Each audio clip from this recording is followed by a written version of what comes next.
Hi Pankhurst class, this is your Vipers lesson for today. We have been looking at our class text when we've been doing our Vipers lesson in school, and our class text is France Unpacked, and we've looked at a few of these pages now, we've read through them, and you're going to be answering some questions about the text. Now we're going to look at a couple of the pages in the text. I'm going to read it with you. I want you to try and read it through yourself first. I'm going to ask you to pause the video to read through it, and then I'm going to go through some of the questions with you. So first of all, our text, is it fiction or non-fiction? Fiction or non-fiction, and how do you know? Now I'm just going to show you a couple of pages from the text.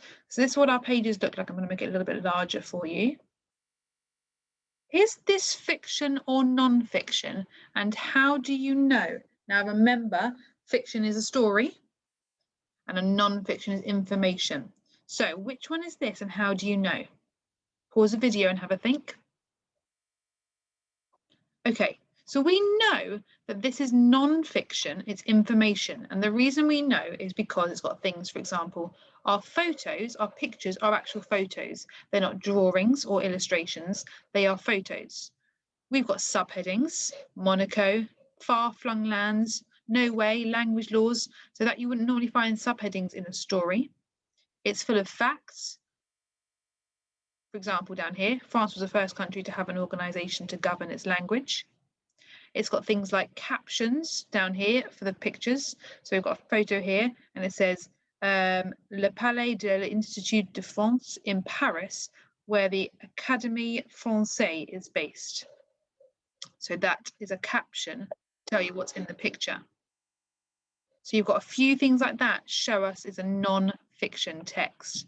Okay, so what we're going to do is we're going to read through some of these pages and then we're going to answer some questions about it. So I'd like you, I'm just going to make it so that you can see the whole screen.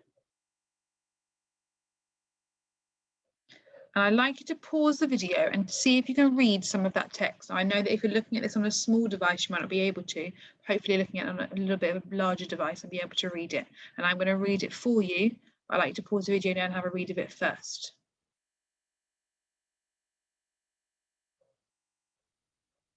Okay, hopefully you've had a chance to read it. So now what I'm going to do, is I'm going to make it so that we can, I'm going to zoom in a little bit. I'm going to read a bit at a time. So, home and away. France is known as Le Hexagon because of its roughly six-sided shape. So obviously Le Hexagon is a bit like a hexagon. Well, it is a hexagon in French. It has three long coasts with the English Channel, Atlantic Ocean and Mediterranean Sea. At its greatest size, it measures 965 kilometres north to south and around 935 kilometres east to west. The French are very proud of their language, which has given the English language hundreds of words from menu and table to police, art and mountain. So all of those words are originally from France. Today, over 220 million people worldwide speak French. Language laws. France was the first country to have an organisation to govern its language. The Académie Française was formed in 1635. Its 40 members, called immortals, produce an official dictionary and rule on matters of words and grammar. In recent times, they have tried to influence the government to stop English words and phrases, including email, best of, and car park, from creeping into their language. So they are in charge of making sure they choose what words they're allowed to be used in France and which ones aren't. So they're saying they did not accept those words. I'm going to scroll back up. I'm going to go across.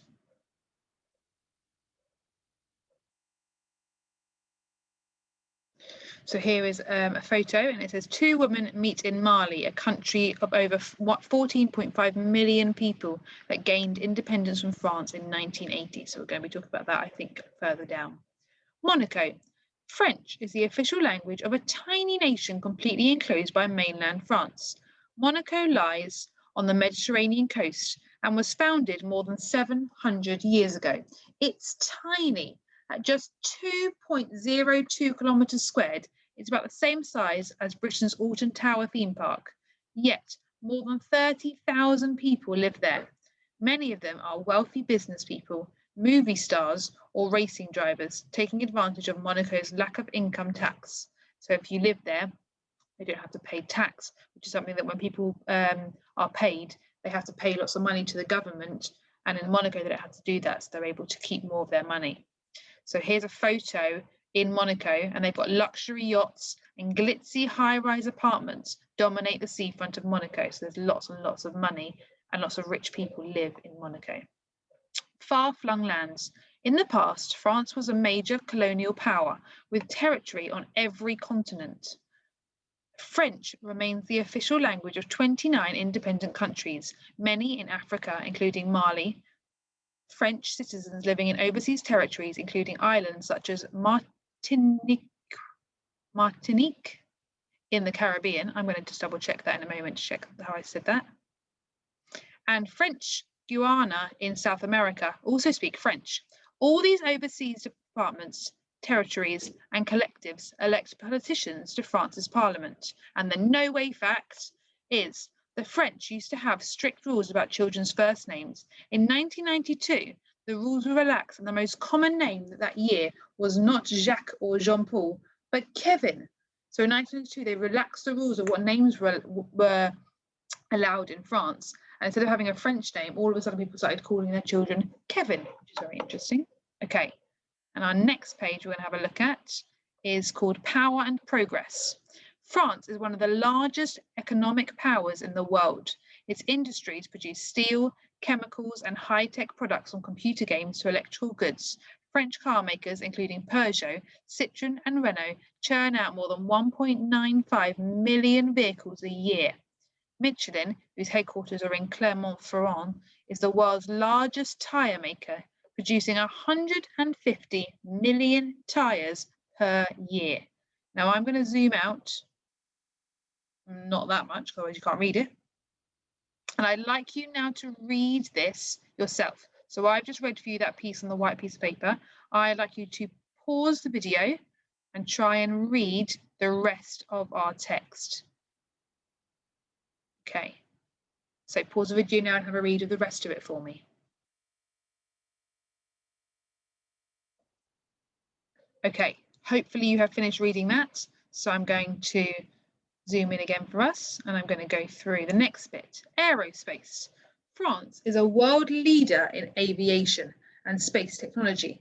They produce Ariane rockets to launch satellites, many of which are also made in France.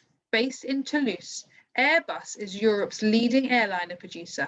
Its A380 aircraft is the world's biggest and capable of carrying up to 853 passengers. Many aircrafts are on show at the annual Paris Air Show, the world's oldest and largest air show, which includes spectacular flying displays. And here is a photo and a caption. It says, "Look up, the 72.7 metre long A380 Airbus comes into land at the Paris Air Show." In medieval times, many French people used strong-smelling flowers like jasmine and lavender to mask the stink of unwashed bodies and a lack of flushing toilets. A massive perfume industry built up in France, especially in Paris and around the small town of Grasse in Provence, where many fragrant plants were grown. Today, giant French perfume and beauty companies like Chanel, Dior, and L'Oreal produce thousands of expensive perfumes. Chanel's Grand Extra perfume, for example, was launched in 2013 and costs over £2,700 a bottle. And there's a photo here of a lavender field. It says large fields of sweet-smelling lavender in Provence, where it blooms from June to August. Here we've got some nuclear plants. So these nuclear reactors at Tricastin in southeastern France generate about 6% of the country's electricity. France generates more electricity using nuclear power than any other country in the world. The country has more than 50 nuclear power stations that generate 78% of all its electricity. Nuclear power helps give the French population some of the cheapest electricity in Europe, but many are concerned about its safety and campaign for alternative energies to be used. And the no way fact is Liliane Bettencourt, heiress of the perfume and beauty company L'Oreal, is France's richest woman. She's got lots and lots of money.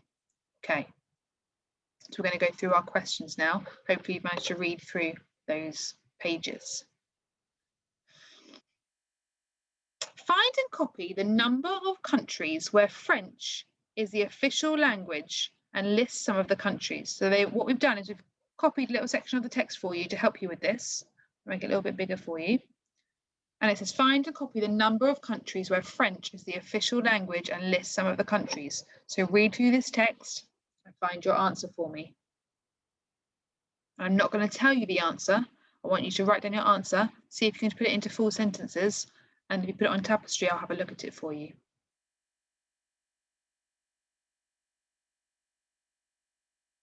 Okay, you haven't finished that one, just pause it and work through it. Your question 2. Why do you think the French used strong-smelling flowers like jasmine and lavender in the medieval times? So, have another read of this section. What were they trying to cover? What was a smell, not very nice smell, that they were trying to cover in the medieval times? Have a read of this section and pause the video so you can have a chance to answer that question in a full sentence. So you would say something like, the French used strong-smelling flowers like jasmine and lavender at the medieval times to cover the smell of, and then you would write it down. Okay, question 3. Why is France known as Le Hexagon? So remember I said Le Hexagon was hexagon in French. Why is France known as that? Have a read of this text and again write it into a full sentence for me.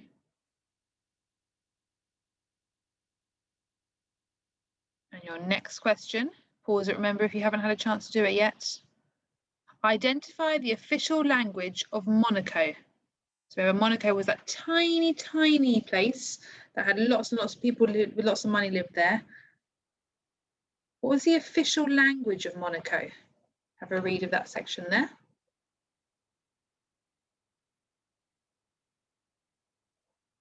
And your last question, summarize what the 2 pages were about. So the first page, think about what it was about. So I'll show you quickly for you. So it looked at the language, looked at Monaco, it looked at the shape of France. And the second section, it looked at things that it creates. So it creates planes, electricity, using the nuclear power plants, fragrances. So it's when it says summarize, I want you to write down a couple of sentences to explain what the information was about. Just give me a brief few notes about what it was all about. Okay. If you upload your answers onto Tapestry, then I'll have a look at them when I'm able to. Well done today. You worked really, really hard. Make sure you have a look for the other videos. So this afternoon, you should have been looking at your comprehension video, your PE Joe Wicks link that would have been sent out, and your computing video. So if you haven't done those, make sure you do those as well. And I'll see you tomorrow on our live session. Bye, Pankhurst class.